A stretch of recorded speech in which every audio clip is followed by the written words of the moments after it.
Hello everyone, welcome to civil engineering classes. मेरा नाम है सत्यजीत प्रकाश और हम लोग पढ़ रहे हैं डिज़ाइन ऑफ स्टील स्ट्रक्चर। ये हमारा यूनिट 2 का 20th लेक्चर है। आज ये लेक्चर में हम लोग पढ़ेंगे कि फिलेट वेल्ड का डिज़ाइन हम लोग कैसे करते हैं। अभी तक हम लोगों ने वेल्डिंग का बट वेल्ड पढ़ा था, बट वेल्ड का स्ट्रेंथ ऑफ जॉइंट कैसे निकालते हैं, उसका क्या क्या स्पेसिफिकेशंस है, उसके डिज़ाइन कैसे करते हैं, ये सब हम लोगों ने पढ़ा था। एक प्रॉब्लम भी देखा था उसके ऊपर। आज जो है हम लोग देखेंगे फिलेट वेल्ड के बारे में कि फिलेट वेल्ड हम लोग कहाँ कैसे कब लगाते हैं और उसका स्ट्रेंथ ऑफ जॉइंट कैसे निकाला जाता है। तो आइए चलिए शुरू करते हैं अपना topic, design of fillet weld. देखिए पॉइंट बोल रहा है कि fillet weld is done for members which overlap each other. Fillet weld जो है वो ऐसी जगह पे किया जाता है जहाँ पे मेंबर एक दूसरे को ओवरलैप करते हैं। जैसे कि हम लोग लैप जॉइंट में हम लोग देखते थे कि लैप जॉइंट हम लोग कब देते थे, जब एक दूसरे के ऊपर मेंबर ऐसा ओवरलैप करता था। तो फिलेट वेल्ड भी हम लोग ऐसी जगह पे करते हैं जहाँ पे मेंबर ओवरलैप करता है, या तो ऐसे ओवरलैप करता है या तो ऐसे ओवरलैप करता है ना। बट जो होता है वो आमने सामने होता है क्रॉस सेक्शन का, लेकिन फिलेट जो होता है वो ओवरलैपिंग पे होता है। ऐसे ओवरलैपिंग हो गया, ऐसे ओवरलैपिंग हो गया, ऐसे ओवरलैपिंग हो गया, ये किसी भी तरीके से ये इन एनी डायरेक्शन। तो इन दैट केस हम लोग फिलेट वेल्ड प्रोवाइड करते हैं। ठीक है। For fillet weld joints the critical stress is shear stress. Fillet weld joint जो है उसमें क्रिटिकल स्ट्रेस जो होता है वो शियर स्ट्रेस होता है। तो इसका क्या मतलब है? इसका मतलब ये है कि फिलेट वेल्ड जो है वो टेंशन, कंप्रेशन और शियर, ये तीनों स्ट्रेस के लिए डिज़ाइन हो सकता है, लेकिन शियर स्ट्रेस उसके लिए क्रिटिकल है। हालांकि हम लोगों ने जब बट वेल्ड देखा था उस समय हम लोगों ने देखा था कि शियर के लिए बट वेल्ड डिज़ाइन नहीं होता है, एक्सियल टेंशन, एक्सियल कंप्रेशन के लिए होता है। बट शियर में अगर हमको बट वेल्ड डिज़ाइन करना था तो हम उसमें हम क्या देखा था हम लोगों ने कि वो बोल रहा था कि you should make special arrangements, special considerations to take shear load by butt weld. तो यहाँ पे फिलेट वेल्ड में क्या बोल रहा है कि it can take shear stress but the shear stress is critical stress in that. ठीक है, उसमें क्रिटिकल स्ट्रेस है। बोले ठीक है। अब देखिए ये फिलेट वेल्ड बेसिकली होता क्या है। एक यहाँ पे ड्राइंग आपको दिख रही होगी, ये देखिए एक सेक्शन यहाँ स्टील का है, एक सेक्शन यहाँ स्टील का है। ये जो रेड वाला ऐसा दिया हुआ है, this is what we called as welding. Welding जो है ये ऐसे किया जाता है दोनों का। तो यहाँ पे ये जो होता है ये फ्यूजन जोन होता है और ये जो होता है वेल्ड होता है। अब इसमें दो तरीके का वेल्ड होता है। देखिए आपको दिखाता हूं मैं। आप लोगों ने फिजिक्स में पढ़ा होगा कन्वेक्स और कनकेव। मान लीजिए कि ये दो सेक्शन है ऐसे लगा हुआ, ठीक है। अब यहाँ पे वेल्डिंग होनी है इस जॉइंट पे, ठीक है। तो यहाँ पे जॉइंट पे जब वेल्डिंग होनी है तो हम इसको दो तरीके से कर सकते हैं। या तो हम करें ऐसे, ठीक है, ऐसे करेंगे तो ये हो जाएगा हमारा कन्वेक्स। कन्वेक्स और कनकेव का कॉन्सेप्ट पढ़े होंगे ना आप लोग। और एक तरीका है कि हम लोग इसको ऐसे कर सकते हैं, ठीक है। तो ये हो जाएगा हमारा कनकेव।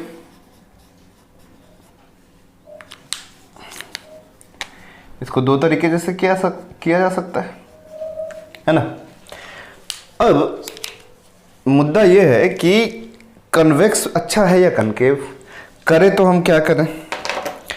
तो देखिए जब हम लोग कनकेव करेंगे तो इसका जो सर्कुलर ये है, ये जो आउटर सरफेस है ये अंदर की तरफ ऐसे है ना, ये ऐसे, ठीक है। तो ये क्या करेगा, जब यहाँ से आप वेल्डिंग करेंगे और यहाँ वेल्डिंग करेंगे तो ये ऐसे होने की वजह से एक दूसरे को खींचेगा अपने तरफ, ठीक है, अपनी तरफ खींचेगा। तो यहाँ क्या डेवलप हो जाएगा, कनकेव में कंप्रेशन डेवलप हो जाएगा, ठीक है। ये ऐसा है।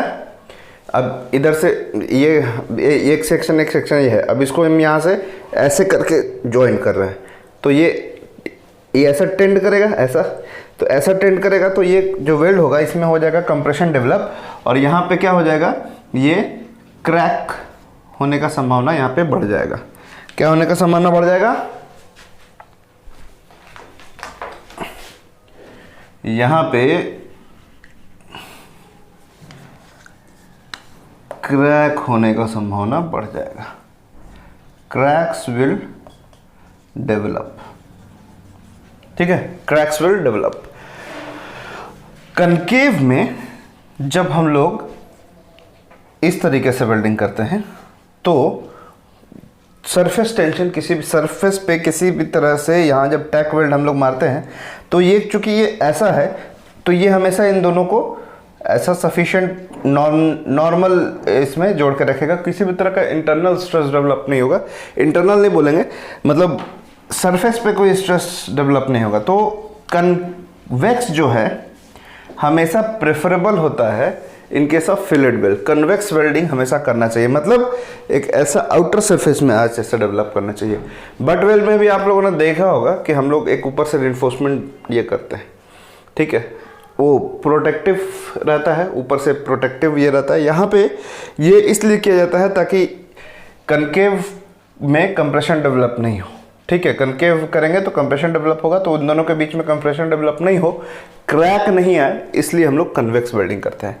ये देखिए, ये पॉइंट भी यही बोल रहा है कि convex fillet weld is more preferred than concave because on cooling of concave fillet weld compression is developed on the outer surface which cracks the weld. समझ में आया? ये ऐसा है, ठीक है, अभी मोल्टन स्टेट में है, ठीक है, जो बताया मैंने आपको एक मोल्टन स्टेट में है। अब जैसे ये ठंडा होगा तो ये क्या होगा, सिकुड़ेगा, है ना। जब सिकुड़ेगा तो ये दोनों को खींचेगा अपने तरफ, तो कंप्रेशन डेवलप होगा और क्रैक हो जाएगा। इसीलिए convex fillet weld is always preferred unless until कोई आपकी मजबूरी है जगह पे कनकेव करने के लिए, आप हमेशा कन्वेक्स फिलेट को प्रेफरेंस देंगे। ठीक है, तो चलिए अब पढ़ते हैं हम लोग स्पेसिफिकेशन। जैसे हम लोगों ने बट वेल्ड में पढ़ा था, यहाँ भी स्पेसिफिकेशंस है, साइज है, इफेक्टिव लेंथ है, इफेक्टिव एरिया है, बहुत सारी चीज़ें और भी देखते हैं क्या है। सबसे पहला स्पेसिफिकेशन है साइज। अब देखिए क्या बोल रहा है, साइज क्या बोल रहा है, the minimum leg length of the weld, simple, the minimum leg length of the weld, जो मिनिमम वेल्ड का लेंथ है वो उसको माना जाएगा। तो मिनिमम देखिए, सबसे पहले क्या होता है मिनिमम किसको बोलते हैं? अगर लेंथ के मामले में बात करें तो हम लोग डिस्टेंस और डिस्प्लेसमेंट सुने होंगे, है ना। मान लीजिए कि ये एक पॉइंट है और ये एक पॉइंट है और हमारा रास्ता ऐसा ऐसा है, तो मिनिमम डिस्टेंस दोनों के बीच में क्या हुआ, ये हुआ स्ट्रेट लाइन। उसी तरीके से यहाँ पे देखिए जो रेड वाला दिखा रहा है ये वेल्डिंग दिखा रहा है कि ये वेल्डिंग हुआ है, लेकिन ये वेल्ड पॉइंट और ये वेल्ड पॉइंट से मिनिमम डिस्टेंस, ये जो स्ट्रेट लाइन है, ये जो है हमारा क्या है, ये जो है हमारा साइज है ना। ये जो मिनिमम, ठीक है, ये हमारा size. The leg length in the distance is the distance from the root of the toe to the fillet weld. Root of the toe से जो इसका लेग का डिस्टेंस है, ये रूट ऑफ द टो है, यहाँ देखिए टो है ना, ये वाला जो है ये पॉइंट, ये टो है, यहाँ से जो ये डिस्टेंस है और यहाँ से जो ये डिस्टेंस है, यही हमारा लेग लेंथ है। ठीक है, ये हमारा लेग लेंथ है और ये लेग लेंथ जो है हमारा, जो हाँ मिनिमम होगा इन दोनों में से, वही हमारा होगा साइज। ठीक है, ये हमारा होगा साइज। समझ में आया?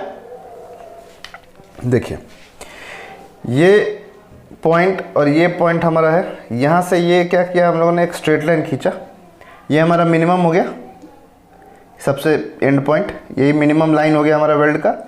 ठीक है, अब यहाँ से जो है, ये जो है इस पॉइंट से इस पॉइंट पे स्ट्रेट परपेंडिकुलर एक लाइन हम खींचेंगे तो ये हमारा हो जाएगा थ्रोट, और यहाँ से ये लेग और यहाँ से ये लेग का डिस्टेंस में जो दोनों में से मिनिमम आएगा वो मिनिमम लेग लेंथ होता है, वो लेग लेंथ जो होगा हमारा साइज ऑफ द वेल्ड होगा। ठीक है, the leg length is the distance from the root of the toe of the fillet weld. यहाँ ये टो है, ये भी टो है, ठीक है, इन दोनों, ये दोनों टो कहेंगे। तो ये रूट ऑफ द टो है, from the root of the toe to the fillet weld. तो यहाँ से यहाँ तक का जो डिस्टेंस है वो लेग हुआ, यहाँ से जो यहाँ से डिस्टेंस हुआ लेग हुआ। दोनों लेग में से जो मिनिमम डिस्टेंस होगा, मिनिमम, यही हमारा क्या हो जाएगा, साइज, ठीक है, the minimum size of fillet weld, ठीक है।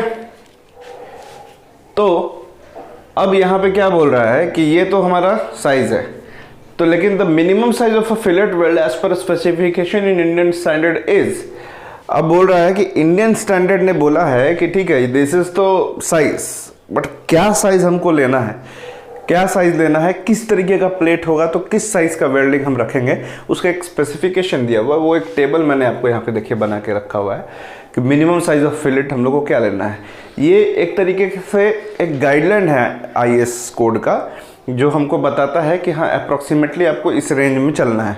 जैसे कि ये क्या बोल रहा है कि the thickness of thicker member और मिनिमम साइज ऑफ वेल्ड जो है वो बता रहा है कि जो सबसे मोटा मेंबर है, मान लीजिए कि 2 प्लेट हमको जोड़ना है, एक 10 mm का 8 mm, तो थिकर कौन सा हो गया, 10 mm। तो उसके हिसाब से आपको ये वेल्ड डिसाइड करना है। अगर 0 से 10 mm के बीच में आपका थिकनेस ऑफ थिकर मेंबर है तो आपको 3 mm का वेल्ड रखना है। अगर 10 से 20 के बीच में है तो 5 mm। अगर 20 से 32 के बीच में है तो पहला रन एक, अगर एक बार में फर्स्ट रन मतलब एक बार वेल्डिंग, वो 8 mm का रखना है और ओवरऑल 10 mm का रखना है। पहली बार में आप 8 mm का मारेंगे और उसके बाद फिर 2 mm का वेल्ड बाद में ऊपर से मारेंगे।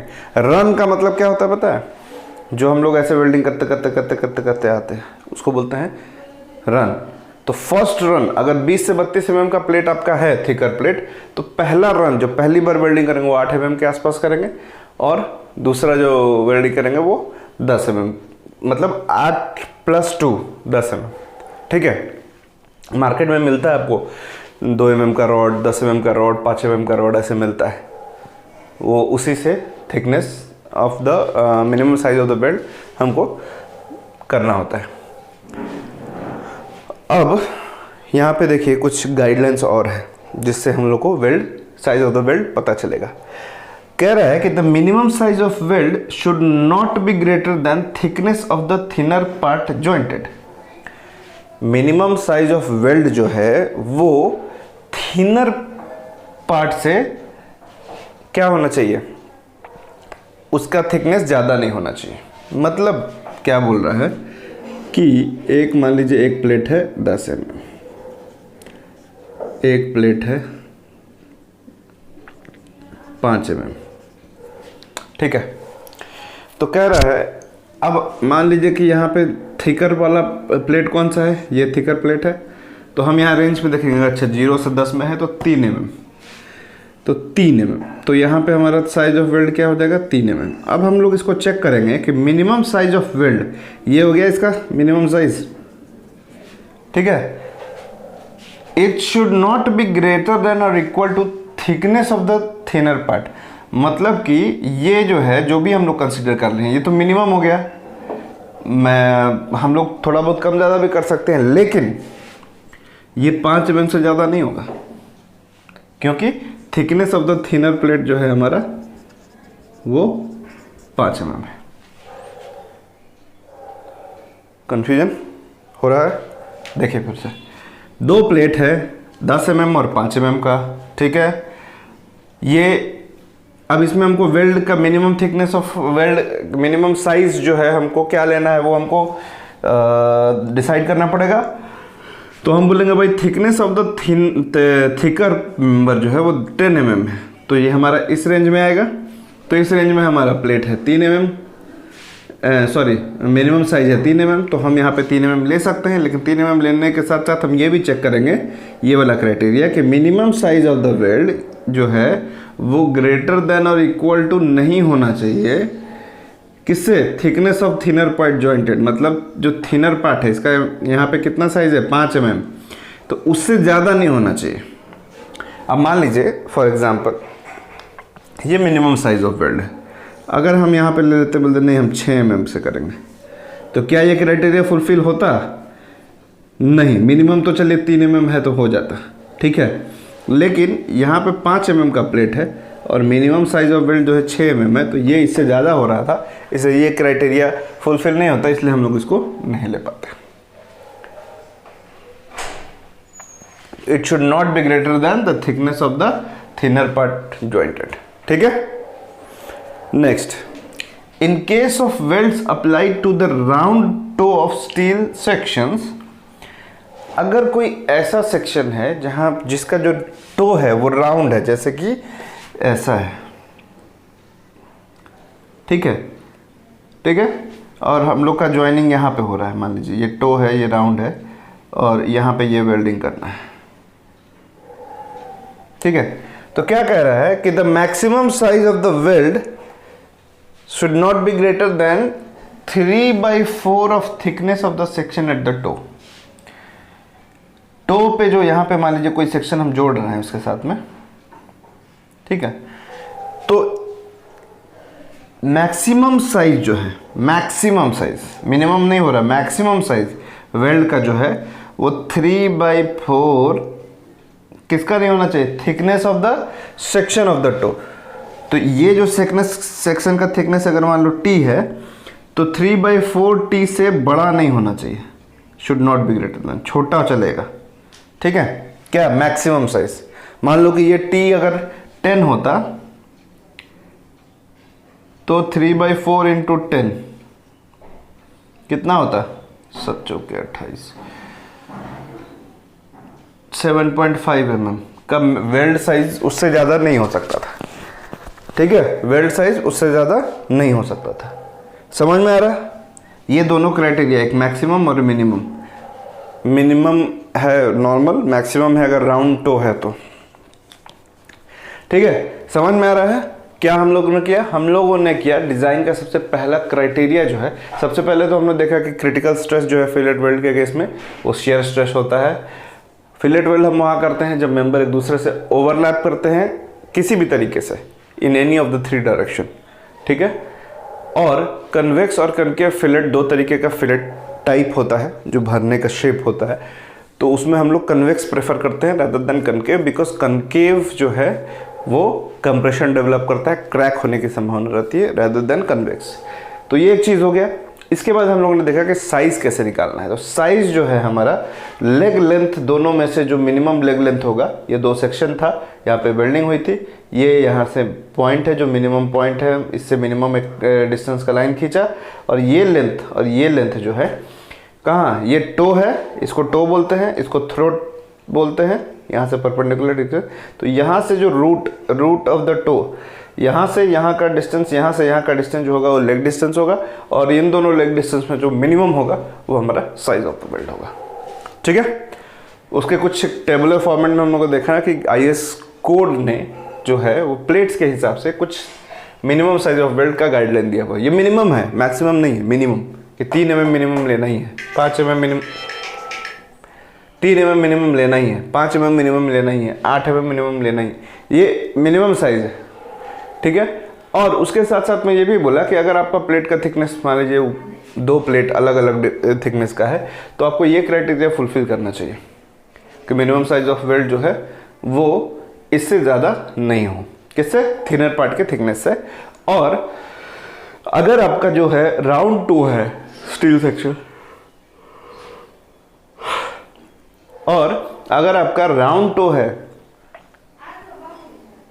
और अगर आपका राउंड टो स्टील सेक्शन है, तो वेल्डिंग जब हम लोग फिलेट वेल्ड करेंगे तो उस केस में maximum size of the weld जो है वो 3/4 of the thickness of the toe से ज़्यादा नहीं होना चाहिए, ठीक है। चलिए इसको फटाफट नोट कर लीजिए। इसके बाद हम लोग इफेक्टिव लेंथ और उसके डिज़ाइन प्रोसीजर को देखेंगे, ठीक है। तो चलिए नोट करिए, फिर आगे बढ़ते हैं। तो चलिए अपने नेक्स्ट टॉपिक पे चलते हैं, effective throat thickness. It is the shortest distance from the root of the fillet weld to the face of the diagrammatic weld. सबसे पहले चीज तो ये है कि हमें ये देखना है कि डायग्रामेटिक वेल्ड क्या होता है। क्या बोल रहा है कि it is the shortest distance from the root of the fillet. अब रूट ऑफ द फिलेट क्या है, ये है रूट ऑफ द फिलेट, ठीक है, ये डायग्राम में, ठीक है।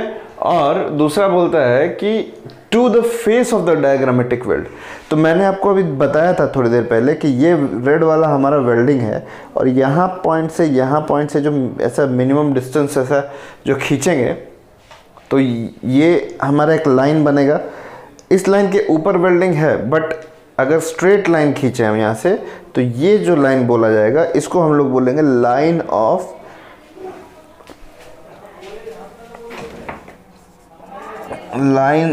डायग्रामेटिक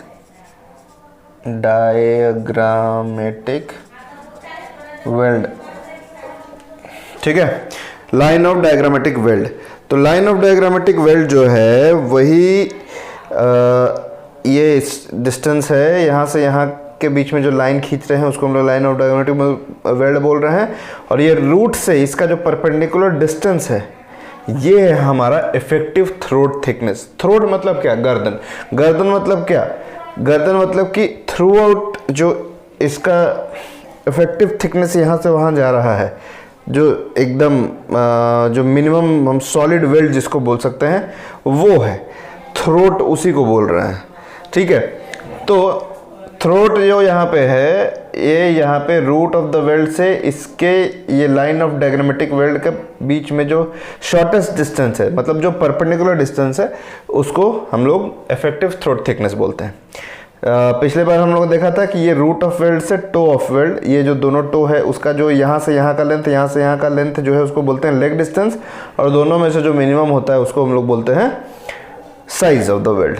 और यहाँ पे अब रूट से डायग्रामेटिक वेल्ड का लाइन का जो परपेंडिकुलर डिस्टेंस है उसको हम लोग बोलते हैं क्या? Effective throat thickness. Effective throat thickness निकाला कैसे जाता है? इफेक्टिव थ्रोट थिकनेस जो है वो निकाला ऐसे जाता है कि जैसे हम लोगों ने साइज ऑफ द वेल्ड निकाला था लास्ट टाइम, देखा था कि साइज ऑफ द वेल्ड कैसे निकालते हैं, उसको अगर हम लोग k से मल्टीप्लाई कर दें। अभी k क्या है यहाँ पे? k एक कांस्टेंट है। ये कांस्टेंट कहाँ से आया? Through different experiments and experience in IAS codes हम लोगों ने k की वैल्यू निकाली है। k की वैल्यू क्या बोलता है? ये बोलता है कि the value of k depends upon the angle between the fusion faces. ये फेस है कि ये फेस है, ठीक है, इनका जब फ्यूजन हुआ तो ये फ्यूजन हुआ। तो कह रहा है कि फ्यूजन जो फेस हम लोग का है उसके बीच का जो एंगल है उसके ऊपर डिपेंड करता है ये हमारा k का कांस्टेंट। तो k का कांस्टेंट होगा क्या भाई? तो बोलता है कि अगर angle between the fusion faces 60 to 90 degree के बीच में रहेगा तो k जो हमारा रहेगा 0.7 रहेगा। अगर हमारा 91 to 100 रहेगा तो 0.65 रहेगा। 101 से 106 के बीच में रहेगा तो 0.6 रहेगा। 107 113 के बीच में रहेगा तो 0.55 रहेगा। और 114 और 120 डिग्री के बीच में रहेगा तो 0.50 रहेगा। लेकिन अगर 60 से कम और 120 से ज़्यादा है एंगल, तो in that case fillet weld is not recommended. Fillet weld is not recommended if the angle between the fusion faces is less than 60 और मोर देन 120 डिग्री। इसीलिए k की वैल्यू इस केस के लिए 60 से कम डिग्री और 120 से ज़्यादा डिग्री के लिए नहीं दी गई है। It is not recommended. Fillet weld वहाँ पे हम लगाएंगे ही नहीं जहाँ पे हमारा फ्यूजन फेसेस के बीच में एंगल जो है 60 से कम या 120 से ज़्यादा होगा। तो अब इसके बीच में हम लोग k की वैल्यू निकाल लेंगे, और k की वैल्यू जो है हमारी कांस्टेंट है, एंगल के ऊपर डिपेंड कर रही है। और साइज ऑफ द वेल्ड हम प्लेट के थिकनेस से निकालेंगे, जैसे कि लास्ट में बताया था मैंने आपको इसके पहले वाले पार्ट में। तो यहाँ से हमारा निकल जाएगा इफेक्टिव थ्रोट थिकनेस। अब इफेक्टिव थ्रोट थिकनेस हमारा निकल गया, साइज ऑफ द वेल्ड हमको पता है। हमें क्या निकालना है? अगर हमको स्ट्रेंथ निकालनी है तो हमें निकालना है इसका एरिया। और एरिया निकालने के लिए सबसे पहले हमको चाहिए इफेक्टिव लेंथ। और इफेक्टिव लेंथ क्या होता है? It is the length of the fillet weld for which the specified size and throat thickness of weld exist. ये वो लेंथ है जिसके लिए हम लोग वेल्डिंग करते हैं। जैसे कि मान लीजिए कि ये एक आपका प्लेट है, ठीक है, ये इतना लंबा है 100 mm, ठीक है, और इसके साइड से एक और प्लेट हमको वेल्ड करना है जो भी 100 mm का है, ऐसा है लेकिन वो परपेंडिकुलर जा रहा है। ये वाले पार्ट में हमको ये ऐसा लाइन है, तो ये वाले पार्ट में हमको ऐसा वेल्डिंग करना है, ठीक है। तो ये जो लेंथ हुआ हमारा, ये 100 mm अगर मान लीजिए है, तो यही हमारा इफेक्टिव लेंथ हो जाएगा, यही हमारा इफेक्टिव लेंथ हो जाएगा। लेकिन अगर किसी वजह से लेंथ जो है हमारा मान लीजिए इधर से टर्न हो रहा है, ठीक है, इधर भी थिकनेस है हमारा, सपोज करो कुछ है ऐसा जोड़ने का, ठीक है, यहाँ भी वेल्ड है, तो यहाँ क्या होता है, देखो जब प्लेट ऊपर से देखेंगे हम लोग तो क्या होगा, मान लो कि ऐसा वेल्डिंग जा रहा है, ठीक है, यहाँ पे वेल्डिंग है, तो ये वेल्डिंग जा रहा है, वेल्डिंग जा रहा है, वेल्डिंग जा रहा है, वेल्डिंग जा रहा है, पूरा वेल्डिंग हो गया। अब देखेंगे हम तो ये हमारा बेसिकली ऐसा देखोगे तो साइज ऑफ वेल्ड हो गया एस, और ये भी एस हो गया, और ये भी एस हो गया, साइज ऑफ वेल्ड जो थिकनेस ऑफ वेल्ड है। और लेंथ जो है हमारा क्या हो गया प्लेट का, ये हो गया L1 L2 L3। तो जब हम लोग देखेंगे कि वेल्ड अगर जो इफेक्टिव लेंथ निकालना है, तो इफेक्टिव लेंथ जो है हमारा तो यही है, ये यहाँ पे, ये यहाँ पे, और ये यहाँ पे, है ना। ये जो है इफेक्टिव लेंथ है, L1 इफेक्टिव,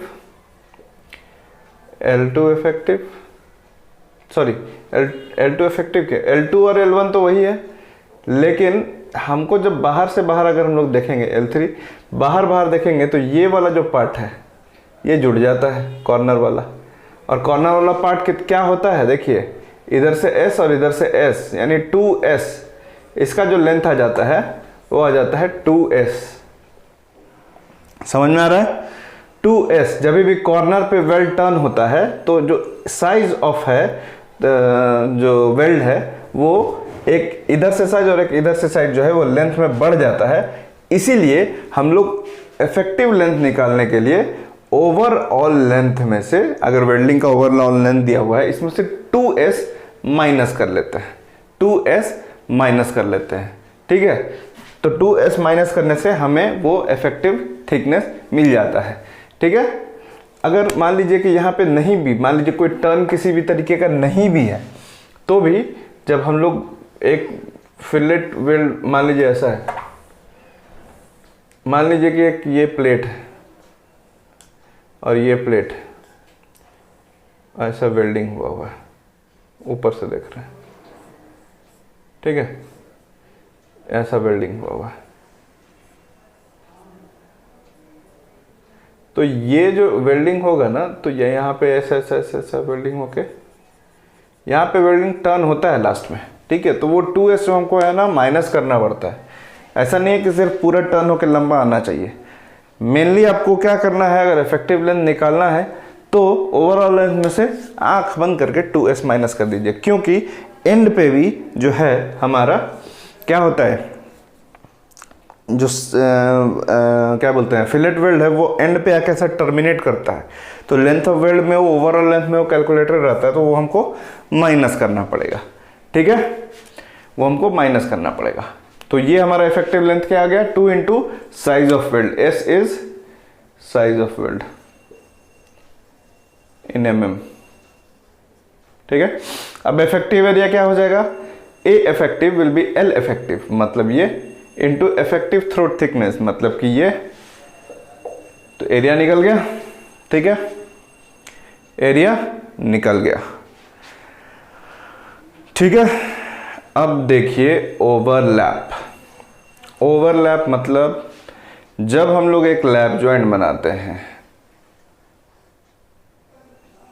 तो हम लोग एक ऐसा प्लेट बनाते हैं, ठीक है।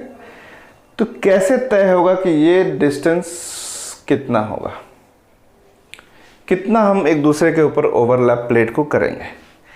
तो बोलता है कि the overlap of the plates to be fillet welded, fillet welded के केस में जो ओवरलैप करना है प्लेट्स को एक दूसरे के ऊपर इन अ लैप जॉइंट, एक लैप जॉइंट में, should not be less than 5 times the thickness of the thinner part. मान लीजिए कि ये 20 mm का प्लेट है और ये 32 mm का प्लेट है, तो ये जो थिकनेस बोल रहा है कि 5 into minimum thickness, thinner part, thickness of the thinner part, तो थिनर पार्ट कौन सा है, 20 है, तो 5 इंटू 20 मतलब 100 mm से कम नहीं होना चाहिए, should not be less than 100 mm से कम नहीं होना चाहिए। ठीक है, ओवरलैप समझ में आ गया। ट्रांसवर्स स्पेसिंग, ट्रांसवर्स स्पेसिंग वैसे तो आपके पूरे टॉपिक में इस तरह का कोई क्वेश्चन आएगा नहीं, फिर भी समझिए कि लॉन्गिट्यूडनल जहां फिलेट वेल्ड जहां होता है, तो दो लॉन्गिट्यूडनल फिलेट वेल्ड के बीच में जो डिस्टेंस होता है वो should not be more than 32 t और 300 mm। लॉन्गिट्यूडनल फिलेट वेल्ड क्या होता है, लॉन्गिट्यूडनल फिलेट वेल्ड जो अलोंग द लेंथ होता है किसी भी दो प्लेट के बीच में, मान लो कि ये एक प्लेट है,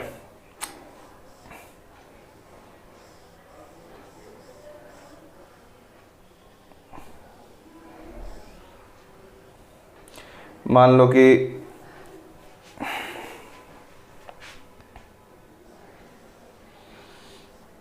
ये एक प्लेट है, ये एक प्लेट है,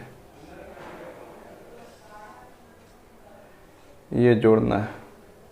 ठीक है, तो यहाँ एक वेल्ड हुआ लॉन्गिट्यूडनल, एक यहाँ वेल्ड हुआ। इस तरीके से अगर 2 या 3 लॉन्गिट्यूडनल फिलेट वेल्ड आता है एक केस में अलोंग द लेंथ, ठीक है, तो it should not the distance between 2 longitudinal fillet weld, मतलब एक फिलेट वेल्ड यहाँ पे किए, एक यहाँ पे किए, जहाँ पे हमको इंटरमिटेंट वेल्डिंग होता है ना, इंटरमिटेंट वेल्डिंग मतलब एक यहाँ पे हम लोगों ने देखा था लास्ट टाइम, यहाँ पे फिलेट वेल्ड किया, फिर यहाँ पे छोड़ा, फिर यहाँ पे फिलेट वेल्ड किया, फिर यहाँ पे छोड़ा, ऐसे करके किया था ना फिलेट वेल्डिंग। मतलब यहाँ देखो, यहाँ किया, फिर यहाँ छोड़ा, फिर यहाँ किया, फिर ऐसे करके गैप कर करके जो किया छोड़ा के, जैसे हम लोगों ने रिप्रेजेंटेशन में देखा था इंटरमिटेंट वेल्डिंग का। तो उस केस में हमारा जो है फिलेट वेल्ड के बीच में डिस्टेंस जो है 32 t मतलब thickness of the thinner part या 300 mm, जो भी इसमें से लेस होगा वही मिनिमम स्पेसिंग हम लोग को मैक्सिमम स्पेसिंग रखना है, उससे ज़्यादा नहीं रखना है। ठीक है, ट्रांसवर्स स्पेसिंग की बात कर रहा हूँ। तो ये इंपॉर्टेंट टॉपिक्स हो गया। एक क्या होगा, transverse spacing, overlap, effective area, effective length, effective throat thickness और साइज ऑफ द वेल्ड। ये चारों पांचों चीज हम लोग को कैलकुलेट करनी रहती है जब हम लोग वेल्डिंग की बात करते हैं इन केस ऑफ फिलेट वेल्ड। ठीक है, अब हम लोग इसका पढ़ेंगे आगे डिजाइन। तो डिजाइन करने के लिए सबसे पहले हमको ये जानना जरूरी है कि हमने इस डिजाइन को सिंप्लीफाई करने के लिए क्या क्या एजम्पशंस लिए हैं। तो एजम्पशंस इन वेल्डेड जॉइंट्स, देखिए 3 छोटे छोटे एजम्पशंस हैं, कोई बहुत बड़ा भारी एजम्पशन नहीं है। हम ऑलरेडी समझ रहे हैं, वेल्डिंग पढ़ चुके हैं हम लोग, बट वेल्ड पढ़ा हम लोगों ने, रिवेटेड जॉइंट पढ़ा है। तो हम ये समझ रहे हैं कि हमको बेसिक क्या एज्यूम करना है। हमको एक तो ये एज्यूम करना है कि भैया जितना भी मटेरियल है सब एकदम आइडियल है, एकदम अच्छा आइसोट्रॉपिक, उसमें कोई अंदर से कुछ गड़बड़ नहीं है, जो कि एक्चुअली होता है, लेकिन हम मान लिए कि सब कुछ गड़बड़ नहीं है। आइसोट्रोपिक होमोजेनियस मटेरियल है, सब जगह एक ही तरीके से काम करेगा। ठीक है, पहला point, the weld connecting the various parts of homogeneous isotropic in parts are homogeneous isotropic and elastic elements. कह रहा है कि जो वेल्ड है वो जो अलग अलग पार्ट को जोड़ रहा है वो सब एक जैसे पार्ट है, मतलब मटेरियल वाइज सब होमोजेनियस है, आइसोट्रोपिक है, इलास्टिक एलिमेंट्स है। ठीक है, ऐसा नहीं है। अब मान लीजिए कि आप एक मेटल प्लेट लेते हैं, दूसरा मेटल प्लेट लेते हैं, दोनों का कॉम्पोजिशन में थोड़ा बहुत का फर्क आता है, तो उससे फ्यूज़न एज जो है, जो फ्यूज़न एरिया है वो सब चेंज होगा, एक ही हीट पे 2 अलग अलग तरीके से पिघलेगा।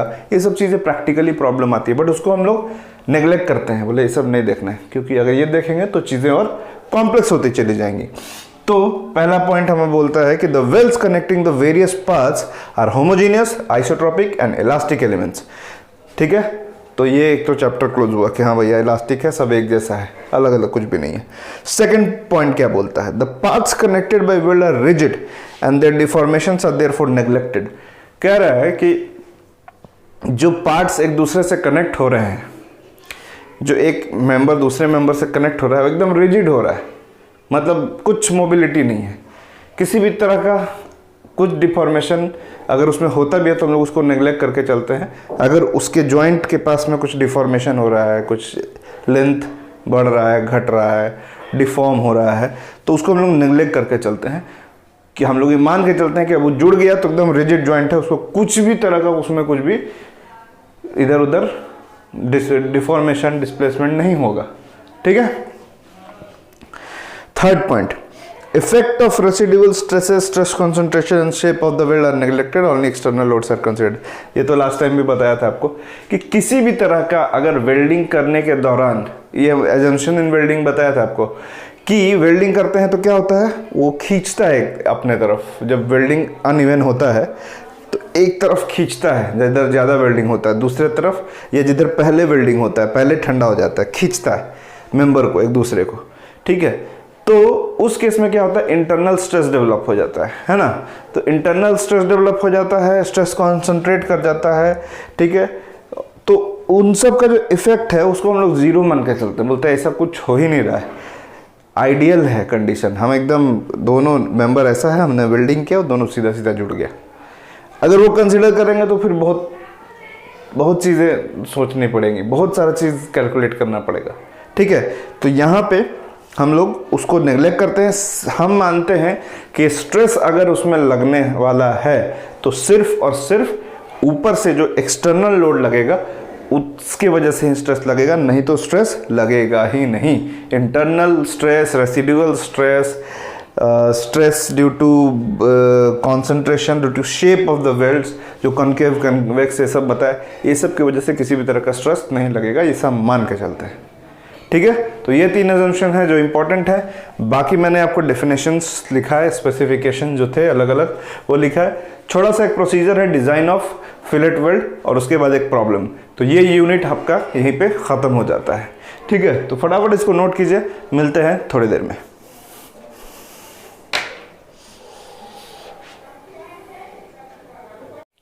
तो चलिए हम लोग देखते हैं design procedure of fillet weld.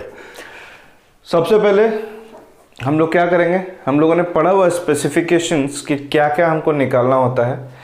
हम लोगों को साइज ऑफ वेल्ड देखना होता है, फिर उसका लेंथ कितना करना है वो देखना है, इफेक्टिव लेंथ, उसका एरिया निकालना होता है, फिर उसके परमिसिबल स्ट्रेस से मल्टीप्लाई करके उसका स्ट्रेंथ निकालना होता है। ये बेसिक है। तो ये देखिए यहाँ पे मैंने स्टेप बाय स्टेप उसका कैलकुलेशन लिखा है।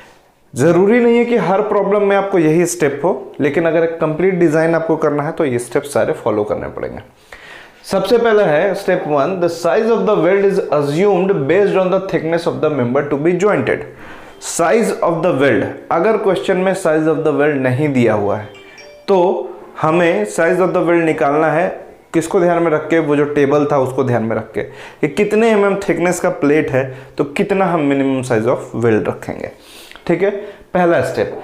दूसरा क्या है, क्या बोल रहा है कि क्रिटिकल स्ट्रेस इन फिलेट वेल्ड, सॉरी यहां पे फिलेट वेल्ड है,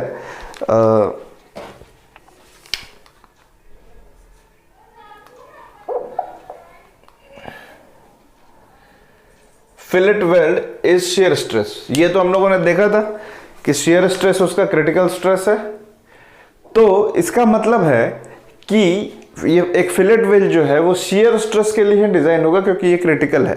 देखो bending, direct shear, direct axial, हर तरीके का स्ट्रेस तो लगता है, लेकिन जो स्ट्रेंथ होता है वेल्ड का, जो फिलेट वेल्ड का, वो शियर स्ट्रेंथ सबसे कम होता है। मतलब कि शियर स्ट्रेस जो है के वजह से फेल होने का चांसेस उसका ज़्यादा रहता है। इसीलिए किसी भी फिलेट वेल्ड को हम लोग शियर स्ट्रेस के बेसिस पे डिज़ाइन करते हैं।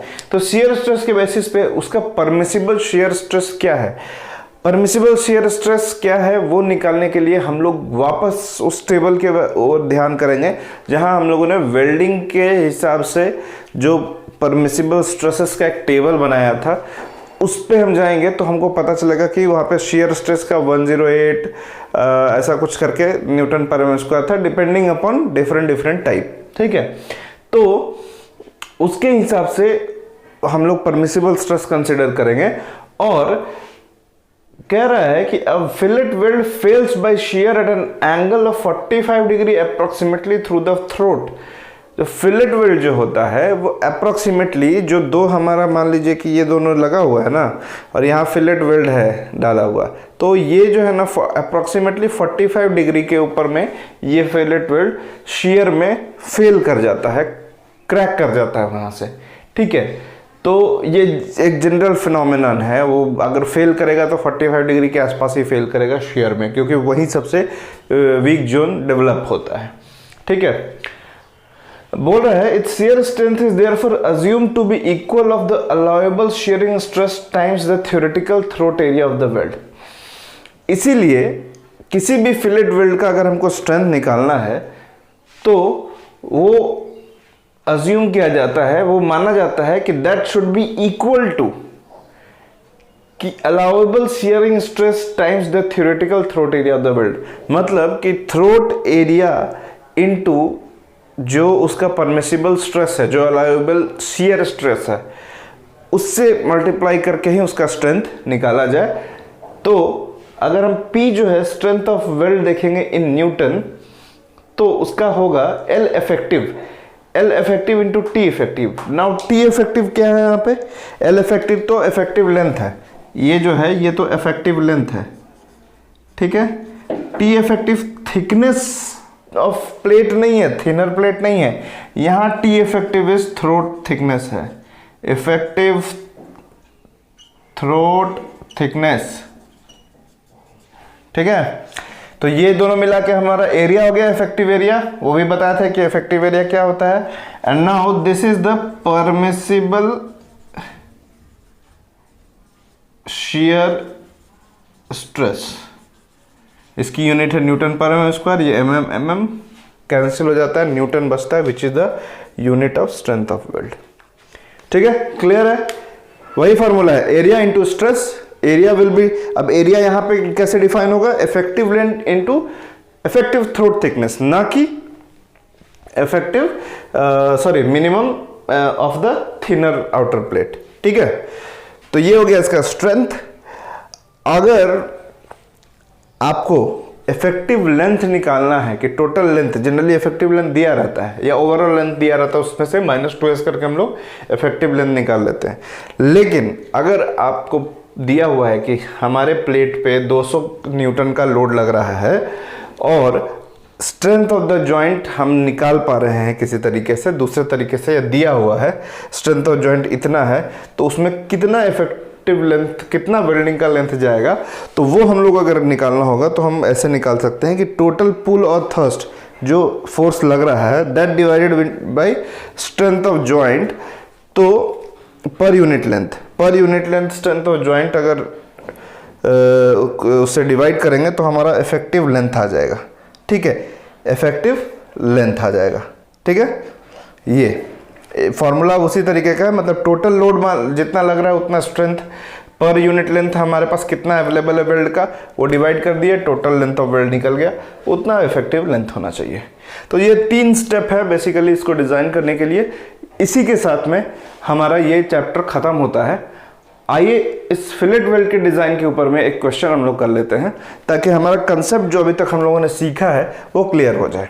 तो चलिए हम लोग इस प्रॉब्लम को देखते हैं। प्रॉब्लम देखने से हमारा जो कंसेप्ट पढ़ा हुआ है वो एकदम क्लियर हो जाएगा। तो आइए देखते हैं प्रॉब्लम को।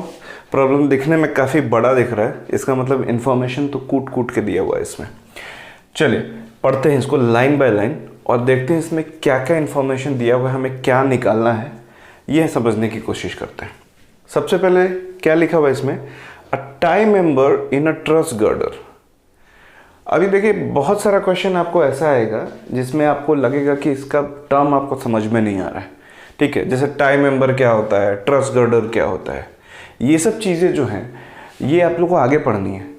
तो जब भी क्वेश्चन में हमको समझ में आ जाए, क्वेश्चन एक बार रीडिंग मारने के बाद हमको समझ में आ जाए कि हमको ये इसमें पूछ क्या रहा है, तो हमको समझ में आ जाएगा कि ये किधर से पूछ रहा है, ठीक है। तो हमको उस चीज़ पे ध्यान देना है, न कि उसके बाकी के वर्डिंग्स पे। जैसे टाइम मेंबर क्या होगा, इस आप बोलेंगे अरे यार ये तो समझ ही में नहीं आ रहा टाइम मेंबर क्या होता है, तो पता चला क्वेश्चन है वेल्डिंग का, वेल्डिंग आपको आता है, टाइम मेंबर की वजह से आप क्वेश्चन ही छोड़ देंगे। तो टाई मेंबर को हम लोग वैसे ही छोड़ते हैं। Tie member in a truss girder, अब ट्रस गर्डर क्या होता है वो भी नहीं पता आपको, जाने दीजिए, आगे बढ़ते हैं। Is 250 mm into 14 mm in size. अब बोल रहा है कि एक ट्रस गर्डर है, एक टाई मेंबर है ट्रस गर्डर में जो 250 mm का विड्थ है उसका और 14 mm का थिकनेस है, ठीक है। It is welded to a gusset plate 10 mm thick by a fillet weld.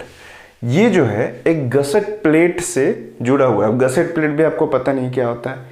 Gusset plate देखिए क्या होता है, जब हम लोग टेंशन मेंबर पढ़ेंगे ना तो उसमें गसेट प्लेट आएगा। गसेट प्लेट एक ऐसा प्लेट है जब किसी एक मेंबर को 3-4 मेंबर से जोड़ना होता है, ठीक है। जैसे कि ये 3 मेंबर ऐसे ऐसे आ रहा है और एक ये यहाँ पे इससे जुड़ा हुआ है, तो यहाँ पे एक हम लोग को प्लेट लगाना पड़ता है अगर एक ही पॉइंट पे जोड़ना है तो उस प्लेट को हम लोग गसेट प्लेट बोलते हैं, ठीक है। तो गसेट प्लेट से ये जुड़ा हुआ है एक टाई मेंबर एक ट्रस गर्डर का, ठीक है। तो overlap of the member is 300 mm। जो मेंबर है वो गसेट प्लेट पे 300 mm ओवरलैप कर रहा है। The weld is 6 mm in size. अब यहाँ पे साइज दिया हुआ, आपको साइज निकालना नहीं है। तो वेल्ड जो है 6 mm साइज का है। Find the strength of the joint if the weld is done as shown in figure. बोल रहा है कि अगर फिगर में जैसे दिया हुआ है वैसे हमने वेल्डिंग किया हुआ है तो आप इसका स्ट्रेंथ निकालिए जॉइंट का, ठीक है। दूसरा क्या बोला, what is this increase in strength if welding is done all around. अगर वेल्डिंग जो है इसके ऑल अराउंड मतलब दोनों तरफ से किया हुआ है कि दो तरफ से आपको स्ट्रेंथ निकालना है। एक तो स्ट्रेंथ निकालना है strength of joint if welding is ऐसे is done by as shown in figure. और अगर हम दोनों तरफ से वेल्डिंग करते हैं तो इसका इंक्रीज इन स्ट्रेंथ क्या होगा, कितना इंक्रीज कर जाएगा, ठीक है। तो अब इसमें एक और चीज दिया हुआ है, allowable shear stress in weld is 108 newton per mm square. अब चलिए इसको देखते हैं कि इसमें डेटा क्या क्या है हमारे पास। सबसे पहले हमारे पास क्या है, ये गर्डर का विड्थ है 250 mm बाय 14 mm। तो ये देखिए यहाँ पे ये जो गर्डर का जो टाई मेंबर है, गर्डर का नहीं टाई मेंबर का, यहाँ पे 250 ये विड्थ है और इसका थिकनेस है, हम यहाँ पे डायग्राम में ही लिख लेते हैं, थिकनेस जो है इसका 14 mm है, ठीक है। अब weld of the gusset plate 10 mm thick, it is welded to a gusset plate 10 mm thick. मतलब ये हमारा गसेट प्लेट है, क्या है इसका थिकनेस 10 mm, ठीक है ना। अब the overlap of the member is 300, तो वो दिखाया हुआ है कि कितना ओवरलैप है, तो इसको मार्क करने की जरूरत नहीं है। Weld is 6 mm in size, तो यहां पे चलिए ये जो वेल्ड है इसको हम लोग लिखते हैं 6 mm, ठीक है। और हम लोग ऐसे लिख सकते हैं इसको, देखिए इसको अगर हमको रिप्रेजेंट करना है तो हमने सीखा हुआ है कैसे रिप्रेजेंट करते हैं इसको।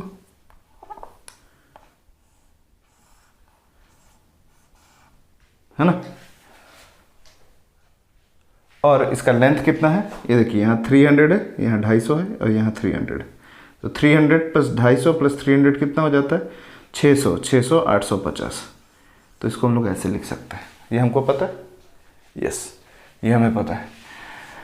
अब क्या बोल रहा है, फाइंड द स्ट्रेंथ, ठीक है। और यहाँ पे अलाउएबल स्ट्रेस का एक वैल्यू दिया हुआ है, तो हम यहाँ पे एक गिवन जैसा हम लोग लिखते थे लास्ट टाइम क्वेश्चन सॉल्व करने में। गिवन में देखिए हमको टॉ वीएफ दिया हुआ है 108 न्यूटन पर mm स्क्वायर। अगर नहीं भी दिया होता तो हम लोग को वो टेबल याद रखते, उसमें था कि भाई शेयर अगर फिलेट वेल्ड में शेयर होगा तो क्या उसका परमिसिबल स्ट्रेस होगा, उस टेबल में दिया हुआ है, वही टेबल से ये वैल्यू आता है। अगर क्वेश्चन में दिया हुआ है तो आपको वो टेबल को नहीं ध्यान में रखना है, क्वेश्चन में जो दिया हुआ है वो। अगर नहीं दिया हुआ है तो हम लोग लिखेंगे let us assume as per IS code the allowable shear stress in weld is 108 newton per mm square, ठीक है। टेंशन और कंप्रेशन में अलग था, शेयर में अलग है ना। तो ये टॉ वीएफ लिख लिया हम लोगों ने। अब हमारे पास क्या है, साइज S है हमारे पास 6 mm का, ठीक है। और ये जो 850 है ये हमारा क्या हो गया, इफेक्टिव लेंथ हो गया। क्यों इफेक्टिव लेंथ हो गया, देखिए अब आप बोलेंगे कि सर इफेक्टिव लेंथ तो ओवरऑल लेंथ -2s करना पड़ेगा हमको। तो यहाँ पे क्या है कि ये जो ओवरलैप है उसका साइज 300 दिया है और ये जो विड्थ है उसका साइज 300, ये लेंथ ऑफ ऐसा वेल्ड नहीं बताया है, तो इसीलिए ये जो है ये पार्ट ये कंसिडर ही नहीं किया हुआ है, तो इसलिए वो माइनस करने की ज़रूरत नहीं है। तो यहाँ पे इफेक्टिव लेंथ क्या है 850 mm, ठीक है। तो L-2s वाला फॉर्मूला यहाँ पे नहीं लगेगा क्योंकि एक्चुअल लेंथ ये विड्थ और ये ओवरलैप दिया हुआ है। अगर लेंथ ऑफ वेल्ड दिया रहता, overall length of weld is इतना, तो उसमें से हमको माइनस करना पड़ता, ठीक है, उसमें से माइनस करना पड़ता। अब हमारे पास L इफेक्टिव है, S है, टॉ VF है, क्या नहीं है हमारे पास, क्या नहीं है वो हमको कैसे पता चलेगा? पहले हम लोग यहाँ पे लिखेंगे formula P is equal to L into T into tau VF, ठीक है, T into tau VF, L effective. तो L इफेक्टिव है हमारे पास, ये L इफेक्टिव, ये है, T है हमारे पास, T नहीं है हमारे पास, टॉ VF है। यहाँ पे देखिए थिकनेस जो है एक 10 mm का थिकनेस है, एक 14 mm का थिकनेस है, ठीक है। अब इसमें से अगर हमको T कैलकुलेट करना है, T इफेक्टिव, तो थ्रोट थिकनेस इफेक्टिव जो है वो हम लोग कैसे कैलकुलेट करेंगे? T हमारा क्या है? ये है throat thickness,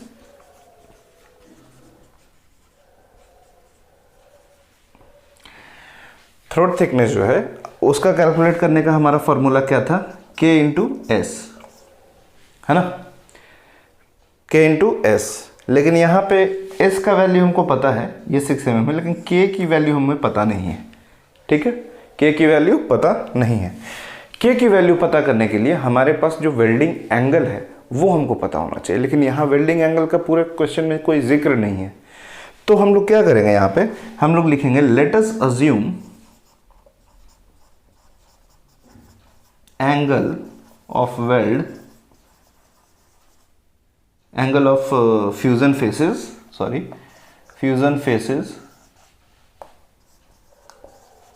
to be 60 to 90 degree assume कर लिया हम लोगों ने। तो 60 to 90 डिग्री जैसे ही अज्यूम किया तो K की वैल्यू कितना हो जाएगा?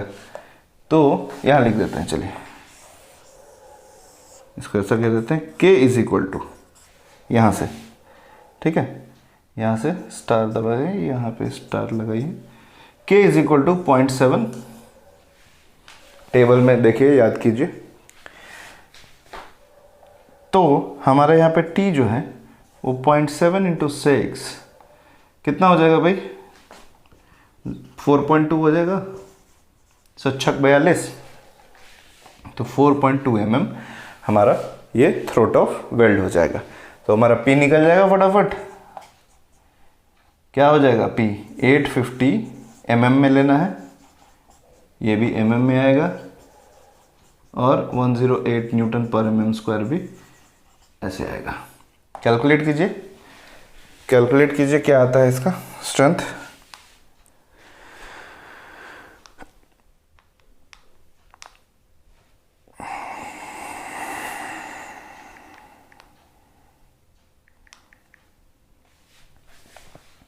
ये आएगा 385,560, मतलब कि ये न्यूटन में आ गया, 385.56 किलो न्यूटन, ठीक है, 385.56 किलो न्यूटन। ये आ गया हमारा स्ट्रेंथ ऑफ जॉइंट। तो ये निकल गया हमारा, एक पार्ट तो हो गया क्लोजर, ठीक है। अब ये बोलता है कि overall what is the increase in strength in welding if it is done all around। तो देखिए, तो वैल्यू क्या चेंज हो रही है? सिर्फ L की वैल्यू चेंज हो रही है। तो L की वैल्यू कितनी चेंज होगी? L की वैल्यू चेंज होगी, देखिए अब जब ऑल अराउंड होगा तो हमारा ये दो साइड मिल रहा है हमको, देखिए इसका दो साइड मिलेगा, इसका दो साइड मिलेगा, ठीक है।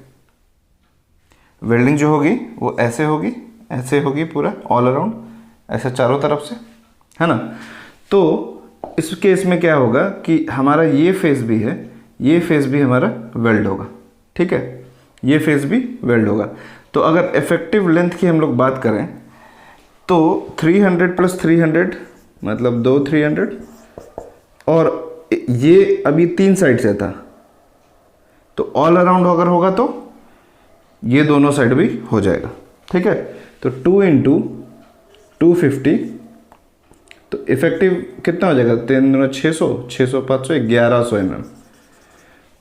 ठीक है, ऑल अराउंड मतलब इधर भी, इधर भी, इधर भी, मतलब कि ये लेंथ, ये लेंथ और ये लेंथ और ये लेंथ, मतलब कि जो एक लेंथ छूटा हुआ था वो हमारा कंप्लीट हो जाएगा। ठीक है, तो यहाँ पे अगर लेंथ एल की वैल्यू चेंज होगी तो इसका पी का वैल्यू भी चेंज होगा, और पी का वैल्यू कितना आएगा? पी का वैल्यू आएगा, इसको मैं कहाँ लिखूँ? यहाँ लिखता हूँ। पी की वैल्यू आ जाएगी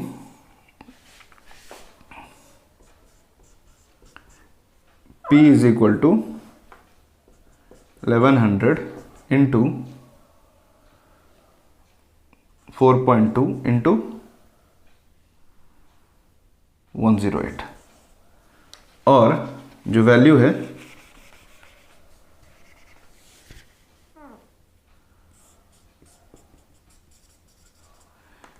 है वो आ जाएगी कितने?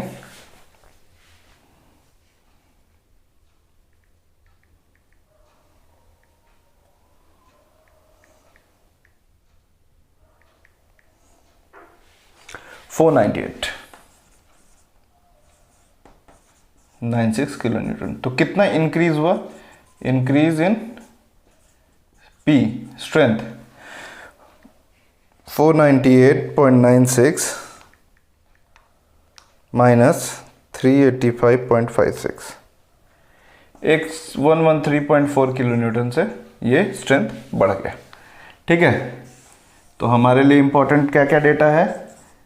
एक ये डेटा है कि ये स्ट्रेंथ था, और ये अभी देखिए मैंने आपको ये समझाया था कि यहाँ पे जब इसका 2 फेस मिलेगा, यहाँ पे ये 2 फेस और ये 2 फेस, ऐसा ये एक फेस मिलेगा, तो वेल्डिंग जो है, जो इफेक्टिव वेल्डिंग जो ये बोल रहा है कि ओवरऑल ऑल अराउंड में, मतलब ऑल अराउंड का मतलब ये है कि ये जो तीसरा साइड छूट गया था, ये तीसरा साइड छूट गया था, उसको भी अराउंड कर रहा है, पीछे से नहीं, इस साइड से, सामने वाले फेस से, मतलब ये और ये जो छूट गया था वो बाद में इसको बोलता है कि ये पूरा ओवरऑल वेल्डिंग हम कर रहे हैं इसका, तो कितना होगा इसका?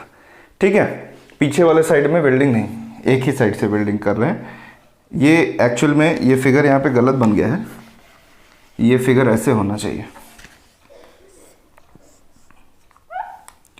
ये जो गसेट प्लेट है ये कुछ ऐसे रखा रहेगा, ऐसे देखते हैं हम लोग, टॉप व्यू से देखते हैं, और ये प्लेट पूरा इसके ऊपर आके रेस्ट हो रहा है ना, ये ऐसे रह रहा है, ये पूरा उसके ऊपर आके रखा हुआ है। तो ये वेल्डिंग ये और ये साइड से हो रहा था। ठीक है, अब बोल रहा है कि इस साइड से भी वेल्डिंग होगा, चारों साइड से। पहले 3 साइड था, अब 4 साइड, मतलब 250 और उसमें जुड़ गया 850 में। ठीक है, तो क्या हो गया? उसका इंक्रीज हो गया स्ट्रेंथ 113। फिर से एक बार देखते हैं इसको। हमारे पास जो गिवन डेटा था वो क्या था? Tau VF, size of weld, L effective. ठीक है, उससे हम लोगों ने क्या निकाला? सबसे पहले थ्रोट थिकनेस निकाला। के यहाँ कांस्टेंट की वैल्यू हमारे पास नहीं थी क्योंकि एंगल नहीं था, तो एंगल हमने अज्यूम कर लिया कि 60 to 90 जो आइडियल केस का एंगल है वो हमने अज्यूम कर लिया। ये अज्यूम करने के बाद हमने ये फॉर्मूला में यहाँ k = 0.7 की वैल्यू आ गई हमारे टेबल से, और इससे t की वैल्यू हम लोगों ने 4.2 mm निकाल ली। जब 4.2 mm निकल गया हमारा थ्रोट थिकनेस, तो हमने p के फॉर्मूला में l × t × टॉ वी एफ डाल दिया। तो ये डाला जब हम लोगों ने, तो हमारा वैल्यू आ गया 385,560, मतलब 385 किलो न्यूटन आया। ठीक है, 385.56 किलो न्यूटन आ गया। उसके बाद ये बोल रहा है कि इंक्रीज इन स्ट्रेंथ जब ऑल अराउंड वेल्डिंग होगा, मतलब ये जो पार्ट छूटा हुआ था इस पार्ट में भी हम लोगों ने वेल्डिंग किया है, तो उसका स्ट्रेंथ क्या होगा? तो ये स्ट्रेंथ निकालने के लिए सबसे पहले हम लोगों ने देखा कि ये सारे फार्मूला में चेंज क्या हो रहा है। ये कांस्टेंट है, ये कांस्टेंट है, चेंज सिर्फ हमारा एल इफेक्टिव हो रहा था, लेंथ जो है वो 250 से बढ़ रहा था। तो हमने नया लेंथ कैलकुलेट किया 2 × 300 मतलब 300 और 2 × 250 तो क्या हमारा आ गया 1100 और इस एल को हम लोगों ने जब फार्मूला में डाला तो वहाँ से हमारा एक नया स्ट्रेंथ आया और इस स्ट्रेंथ को हमने इससे माइनस किया तो हमारा इंक्रीज इन स्ट्रेंथ आ गया P। ठीक है, अब इफेक्टिव वेल्ड कैसे आया, ये 850 का 300 प्लस 250 प्लस 300, इसमें तो कोई कंफ्यूजन नहीं होना चाहिए। अब इफेक्टिव लेंथ हमने L-2s क्यों नहीं निकाला, क्योंकि हमें एक्चुअल ओवरलैप और विड्थ पता था। अगर हमको ओवरऑल लेंथ ऑफ वेल्ड बोलता तो उसमें से हम लोग माइनस करते थे 2s करके कॉर्नर्स पे, है ना। तो इस तरीके से हम लोग किसी भी बिल्डिंग का प्रॉब्लम हम लोग सॉल्व कर सकते हैं। ठीक है, यहाँ पे अगर मान लीजिए कि यहाँ पे इसमें ये 6 mm का डेटा नहीं दिया रहता, weld is 6 mm in size, ये अगर नहीं दिया रहता तो क्या ये प्रॉब्लम सॉल्व हो पाता था? हाँ, बिल्कुल हो पाता था। क्यों हो पाता था? क्योंकि ये हमें साइज दिया गया है, थिकनेस दिया गया है दोनों का, गसेट प्लेट का भी थिकनेस दिया हुआ है और इसका भी थिकनेस दिया हुआ है। तो इन दोनों में से जो थिकर होता, इस थिकर वैल्यू को हम लोग लेते, हमारे टेबल को देखते, जो हमारा टेबल था उसमें अगर हम लोग देखते तो 10 से 15 mm के बीच का जो एक टेबल का जो रेंज है 10 से 15 mm thickness plate, thicker member, तो थिकर मेंबर 10 और 14 में से 14 होता। 14 का जब हम देखते तो वहाँ पे मिनिमम साइज ऑफ वेल्ड आता 5 mm और यहाँ पे ये भी देखना था कि जो वेल्ड है, साइज ऑफ वेल्ड, वो थिनर प्लेट से ज़्यादा नहीं होना चाहिए। तो इसका मतलब है कि 5 और 10 के बीच में किसी भी तरीके का वेल्ड हम लोग वेल्ड का साइज चूज कर सकते थे। तो उस केस में हम लोग वहाँ पे वो अज्यूम करना पड़ता है कि late us assume the size of the weld is something, कुछ है, 6 है, 5 है, 4 है, सॉरी 4 नहीं, 7 है, 8 है, 9 है, उतने तक कर सकते थे, 10 नहीं जा सकते थे, 5, 6, 7, 8, 9 तक जा सकते थे। लेकिन यहाँ पे उस चीज़ का डाउट नहीं रखा है क्वेश्चन में और वेल्ड के साइज सीधा सीधा बता दिया है। अगर नहीं बताया होगा तो आप लोग ये तरीका अपनाई करेंगे। ठीक है, तो चलिए फटाफट इसको नोट कर लीजिए। इस क्वेश्चन के साथ ही आपका यूनिट 2 कंप्लीट होता है और अब हम लोग यूनिट 3 में टेंशन मेंबर पढ़ेंगे। बहुत छोटा सा चैप्टर है, टेंशन मेंबर, कंप्रेशन मेंबर। अब आगे के जितने भी चैप्टर्स हैं वो बहुत छोटे छोटे हैं क्योंकि न्यूमेरिकल बेस्ड है, सीधा हमको डिज़ाइन प्रोसीजर देखना है। हम लोगों ने बेसिक्स सब सारे देख लिए, वेल्डिंग का बेसिक देख लिया, रिवेटिंग का देख लिया, मेंबर्स कैसे होते हैं, ये सारा कुछ देख लिया हम लोगों ने। अब हमें सिर्फ डिज़ाइन प्रोसीजर, हर पार्ट में हमको देखना है कि टेंशन मेंबर का डिज़ाइन है तो टेंशन मेंबर कैसे डिज़ाइन होगा, बस उसका क्या परमिसिबल स्ट्रेस है, उसमें क्या क्या तरह का मेंबर लगता है, बस ख़त्म हो गया। उससे ज़्यादा हमको उसमें पढ़ना नहीं है। हर चैप्टर में अब जैसे कि डिज़ाइन ऑफ टेंशन मेंबर है, डिज़ाइन ऑफ कंप्रेशन मेंबर है, फिर स्टील रूफ ट्रस, थोड़ा सा आपको उसमें थियरी है क्योंकि उसमें आपको बताएगा कि ट्रस में क्या होता है, किंग पोस्ट किसको बोलते हैं, पर्लिन किसको बोलते हैं, वगैरह वगैरह डिफिनेशंस हैं कुछ, तो वो हम लोग पढ़ेंगे। बाकी बीम्स और कॉलम बेसिस बहुत छोटे छोटे चैप्टर्स हैं। तो चलिए अभी ये वीक का, ये मंथ का जो 28 तारीख से पहले का ये लास्ट लेक्चर हुआ हमारा। 28 से 5 के बीच में कोई भी लेक्चर्स नहीं आएंगे क्योंकि मेरा कुछ छुट्टी है पर्सनल रीजंस की वजह से। मैंने ऑलरेडी मैसेज आप लोगों को सर्कुलेट कर दिया है। तो 5 तारीख के बाद हम लोग 6 तारीख से हम लोग 6 दिसंबर से हम लोग अपना वापस से क्लास चालू करेंगे और हम लोग की कोशिश रहेगी कि दिसंबर 15 से 20 के बीच में हम लोग दोनों सब्जेक्ट का सिलेबस कंप्लीट कर लें। हाईवे इंजीनियरिंग में भी आपका यूनिट 2 ऑलमोस्ट कंप्लीशन पे है, उसमें सिर्फ 2 टॉपिक बचा हुआ है जो हम लोग को पढ़ना है, एक ड्राइंग और एक उसमें पढ़ना है हमें ये फाइनल डिटेल सर्वे के बारे में। ठीक है, तो ये 2 टॉपिक पढ़ना है, हाईवे अलाइनमेंट, फाइनल डिटेल सर्वे और ड्राइंग्स के बारे में पढ़ना है। ये 3 टॉपिक है उसमें पढ़ने के लिए। उसके बाद उसका यूनिट भी कंप्लीट होता है और उसके बाद उसमें जो है थियोरी का पार्ट जो है वो थोड़ा थोड़ा है। ज्योमेट्रिक डिज़ाइन पूरा कैलकुलेटिव है। ठीक है, हिल रोड्स और ड्रेनेज वगैरह मेंटेनेंस, ये तीनों बहुत छोटे चैप्टर्स हैं। छोटे थ्योरी की वजह से क्वेश्चन भी बहुत ईजी आते हैं। ठीक है, तो वहाँ पे मेन जो अभी 2 इंपॉर्टेंट यूनिट है, ज्योमेट्रिक डिज़ाइन और कंस्ट्रक्शन ऑफ रोड्स और ट्रैफिक इंजीनियरिंग, ये 3 चैप्टर जो है इम्पॉर्टेंट है, बट काफ़ी कैलकुलेशन बेस्ड है, तो इसीलिए आसान होगा, जल्दी जल्दी ख़त्म हो जाएगा। तो चलिए मिलते हैं हम लोग 6 दिसंबर को। Thank you very much.